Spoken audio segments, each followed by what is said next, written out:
도피성의 교훈이라는 제목으로 우리가 오늘 말씀을 묵상하도록 하겠습니다. 이제 어제 오늘 본문이 이어지는데요. 35장은 이제 도피성에 관한 내용입니다. 어제 읽은 본문은 다 이제 일부러 죽인 사람입니다. 돌 또는 철 연장 또는 나무 연장 그걸 가지고 고의로 사람을 죽인 그 살인자는 도피성에 이제 피하지 못하고 반드시 죽일 것이다 이렇게 이야기를 하고, 그 다음에 이 도피성으로 이제 레위인들이 살게 될 그 성읍을 총 48성읍을 주는데 그 중에 42성읍은 도피성이 아니고 6성읍은 이제 도피성입니다. 그래서 도피성을 요단강 동편, 그러니까 베냐민, 이제 루벤, 또 갓, 그 다음에 므낫세 반 지파, 이 두 지파 반이 거주하는 이 요단강 동쪽에 세 개를 만들고, 그 다음에 원래 이제 하나님이 이스라엘 백성들이 살 땅으로 지정하여 준 그 가나안 땅, 요단강 건너 서편이죠. 거기에 이제 세 개를 도피성을 만들라. 그렇게 해서 이제 부지 중에 고의가 아니라 실수로 살해하는 의도가 아니고 사람을 죽인 사람들이 그리로 도피성으로 피하게 될 경우에 이제 어쨌든 죽음을 당한 사람들은 다 억울하잖아요. 그러니까 유족들이 또는 그 유족의 친족들이 그 살해한 사람을 죽이려고 하는 그 살해를 멈출 수 있도록, 거기서 피할 수 있도록, 그 사람이 도망할 수 있도록 하는 그 법을 하나님이 제정을 한 것입니다. 도피성이 이제 하나님이 이런 일이 있기 전에 이미 하나님은 도피성을 제정할 것을 말씀하신 것을 통해서 우리가 알 수 있는 건 뭐냐면, 우리는 그 정도 그렇게 하지 않습니다. 우리는 조심해서 사람을 죽이는 일은 없습니다. 이렇게 하면 얼마나 좋겠습니까? 그러나 뭘 얘기합니까? 인간은 연약한 존재라는 거예요. 인간은 자기 아무리 선한 의도를 가지고 조심조심 살아간다 할지라도 인간은 그런 존재가 아닙니다. 연약한 존재여서 자기 의도와 상관없이 피해를 주고, 그리고 그 피해를 당하고, 그래서 사람이 죽는 일이 우리들 가운데 일어난다라는 것입니다. 그러니까 인간은 연약한 존재죠. 연약한 존재. 본인의 의도는 그런 게 아니었는데 그런 안타까운 일이 발생한다라고 하는 것입니다. 그래서 인간이 정말 연약하구나. 하나님이 이런 일을 미리 아시고 그 생명의 피를 흘리는 그 일을 보복하는 일을 하나님이 이제 막기 위해서 이 도피성 제도를 정하신 것입니다. 그리고 또 하나님의 이 은혜로운 성품을 보게 되는 것이죠. 모든 것을 아시고 일이 일어나기 전에 이런 보복을 막아주시는 그 하나님의 은혜로운 성품을 우리가 보게 됩니다. 또 인간의 연약함으로 말미암아 사람은 그것을 알아주지 못하고 무조건 내가 억울하게 당했으니까 너도 죽어라, 너도 그 대가를 당해라, 이렇게 하는 게 사람들 이제 인지상정 아닙니까? 그런데 하나님은 그 속을 아시고 인간의 연약함과 실수를 보호해 주시는 하나님의, 그래서 하나님 품 안에 안전하게 거할 수 있도록 해주시는 그 은혜의 하나님에 대해서 우리는 이 도피성 제도를 통해서 깨닫게 됩니다. 자, 근데 이제 문제는 뭐냐? 이것을 나에게 적용을 해봤을 때 우리는 안타깝게도 도피성에 들어갈 자격이 없다라는 거예요. 우리 자신에게 적용해봤을 때. 왜 그렇습니까?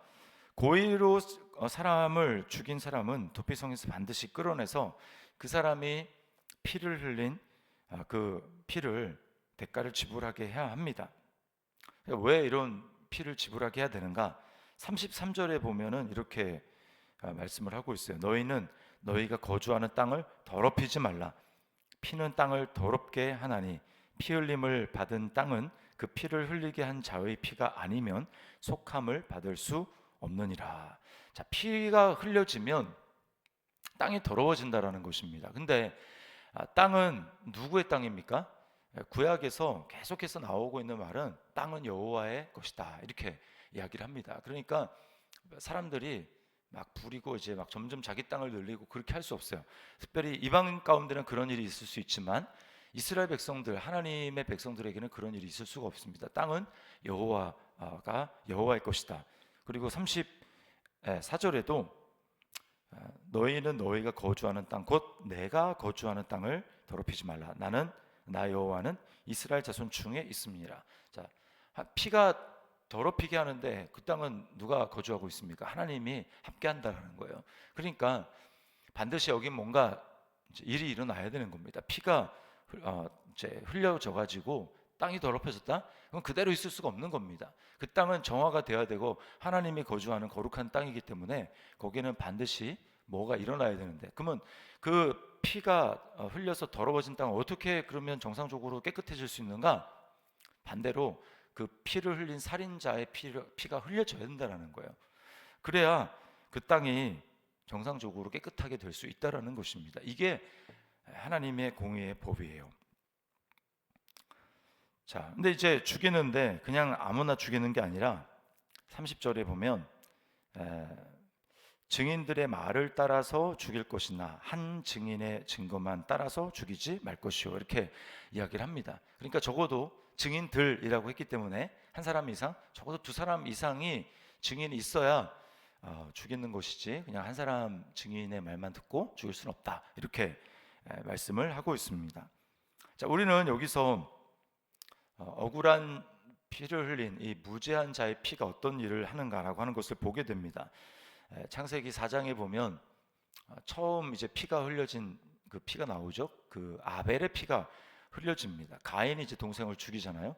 그럼 아벨은 이제 무죄한 상황에서 그냥 자기는 하나님께 제사를 잘 드린 것밖에 없는데 형이 이제 시기로 죽인단 말입니다. 그러니까 무죄한 피가 흘려졌어요. 그러면 어떻게 됩니까? 그 땅이 더러워지죠. 더러워지고, 그래서 하나님이 가인에게 뭐라고 얘기하냐면 네 아우의 핏소리가 땅에서부터 내게 호소하느니라. 뭐라고 호소할까요? 이 억울한 죽음, 이 억울한 죽음에 대해서 하나님 반드시 공의로 심판해 주십시오라고 하는 하나님께 호소를 그 피가 하는 거예요. 땅이 계속해서 하나님 앞에 공의의 심판을 내려줄 것을 호소하는 것입니다.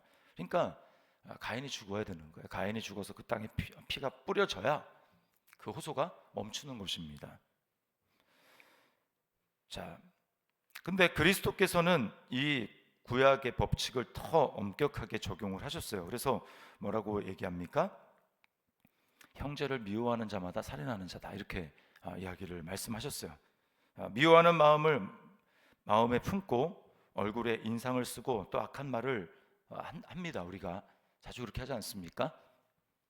그래서 뭐 죽을래? 뭐 죽여버린다? 뭐 이런 얘들을 우리 청소년 아이들 굉장히 많이 합니다. 기분 나쁘면 그런 말을 하는 거죠. 자, 그거 자체가 뭘 보여주냐면 우리는 다 살인한 자기 때문에 도피성 안으로 들어갈 자격이 없다라는 거예요. 심판을 받아 죽어야 한다라는 것입니다.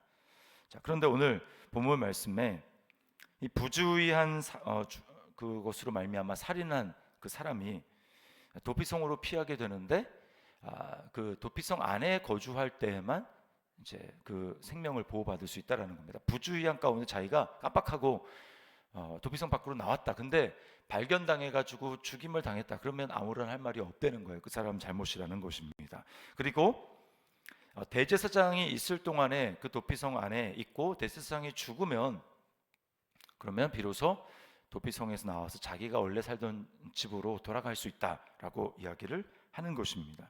이건 뭘 얘기하냐면 이 대제사장이 생명의 담보로 그와 함께 있을 때 생명을 보호할 수 있다라는 것입니다.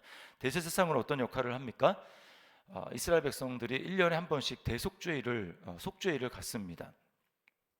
7월 15일에 대속죄일을 하죠. 그때 대제사장은 염소의 피, 1년 된 염소의 그 피를 가지고 이제 속죄소 안으로 들어갑니다. 속죄소는 지성소 안에 있죠. 그 속죄소, 증거궤 또는 뭐 법궤, 여호와의 궤 이런 말로 쓰이지만 그 증거궤 위에 그 피를 붓습니다. 또는 뭐 뿌립니다. 그러면 그 속죄라고 하는 말 자체가 뭐냐면 덮어버린다라는 뜻이에요. 덮어버린다. 피로 덮어버린다라는 것입니다. 그 죄가 없는 그 염소의 피가 덮여짐으로 말미암아 이스라엘 백성들이 부주중에 지었고, 그렇게 그들이 뭐 때때마다 죄가 생각날 때 하나님 앞에 희생 제사를 드리지만, 그러나 완벽한 그건 있을 수가 없잖아요. 그것에 대해서 부지중에 지은 모든 죄에 대해서 그렇게 피 뿌림으로 말미암아 덮어버리는 거예요. 그 증거궤 안에 뭐가 있습니까? 증거궤 안은 돌판이 있잖아요. 십계명 돌판이. 그럼 십계명 돌판에 따라서 이스라엘 백성들은 죽을 수밖에 없는데, 하나님께서 대신 그 염소의 피를 뿌림으로 말미암아 덮어버린다는 것입니다. 그러니까 하나님의 눈에는 그 돌판, 율법이 보이는 것이 아니라 그 피가 보이는 거예요. 그러니까 피로 말미암아 덮어버린다는 것입니다. 하나님의 눈을 가려버리는 거예요. 이것이 대속죄 일에 속죄 일이 일어난 일입니다. 자, 그러면 여기서 우리는 상징을 보게 되죠. 어떤 상징을 보게 됩니까? 먼저 이 도피성 안에 거할 때만 생명의 보험을 받는다라고는 이 도피성, 그리고 대제사장이라고 하는 이 두 가지 상징을 보게 되는데, 이 두 가지가 다 누구에게 이루어집니까? 다 이 상징을 성취하시는 분은 예수님인 거예요. 자, 그리스도의 피 흘림, 그리스도의 피의 특징은 무엇입니까?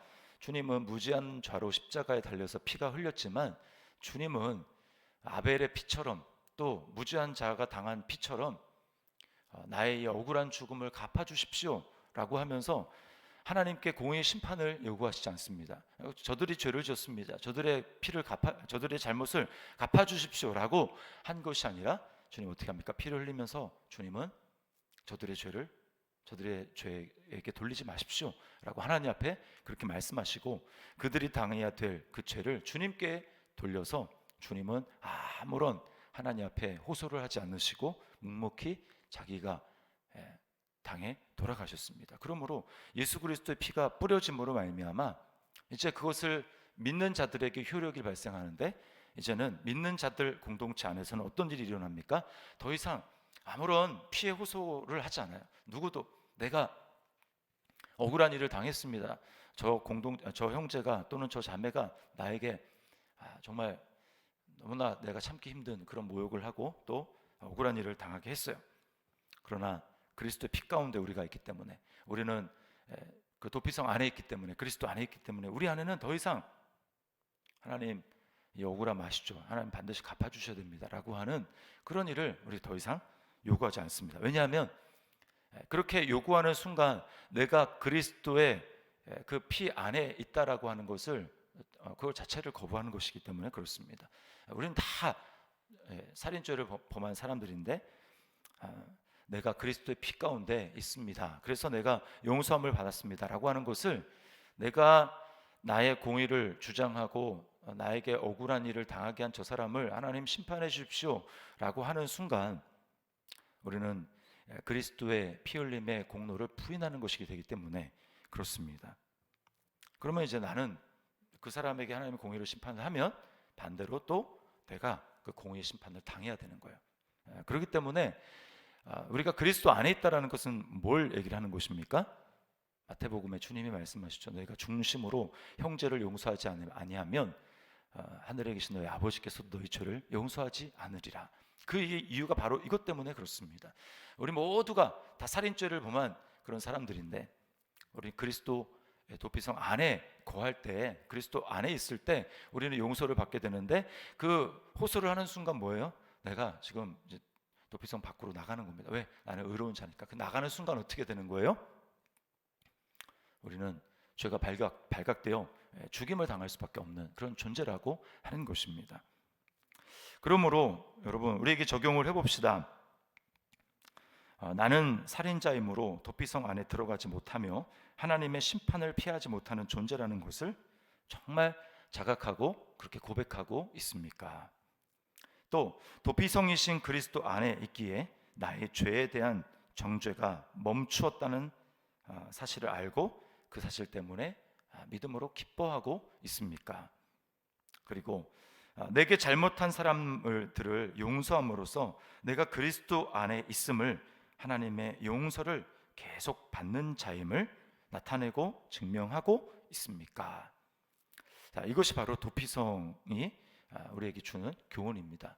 오늘 이 말씀을 기억하면서 내가 믿음으로 말미암아 도피성 되신, 또 대제사장 되신 예수 그리스도 안에 거하고, 그래서 나의 죄를 찾는 정죄함을 그리스도 안에서 이제 당하지 않게 되었으며, 그래서 오늘 기뻐하고, 그리고 공동체 안에서 우리가 다 누가 누구에게 잘못을 하고 혐의가 있고 그렇게 하든지 우리가 용서하고 용납하는 그러한 삶을 믿음으로 살아가는 우리 삶이 될 수 있기를 주님의 이름으로 축원합니다.